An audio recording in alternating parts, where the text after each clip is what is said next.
Hello guys, तो कैसे हैं यार आप लोग। आशा करता हूँ यार आप लोग मस्ती हो गए। तो फ्रेंड्स आज हम कुछ इस तरह की फोटो एडिटिंग करने वाले हैं लाइक कैरीमिनाटी भाई के साथ। तो फ्रेंड्स वीडियो को पूरा एंड तक देखना, तभी आपको समझ में आएगा मैंने अपनी फोटो किस तरह एडिट की है। और इसमें जितने भी बैकग्राउंड PNG से सब नीचे डिस्क्रिप्शन बॉक्स में मिल जाएगा, वहाँ से इजीली डाउनलोड कर लेना।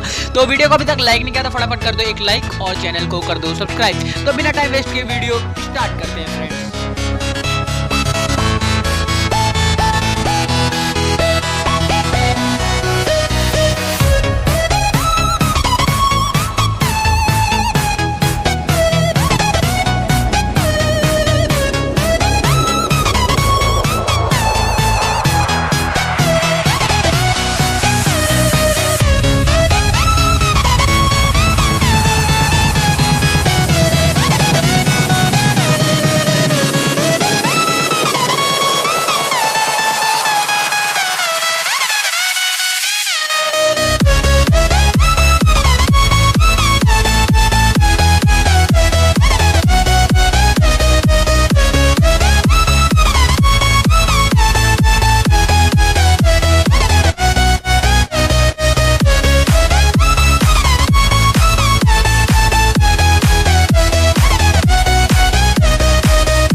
फ्रेंड्स अभी भी आप वीडियो देख रहे हो और वीडियो जरा से भी अच्छी लगी हो ना तो वीडियो पे एक कर देना है कमेंट, और वीडियो को अभी तक लाइक नहीं किया तो फटाफट कर दो लाइक और चैनल को कर दो सब्सक्राइब।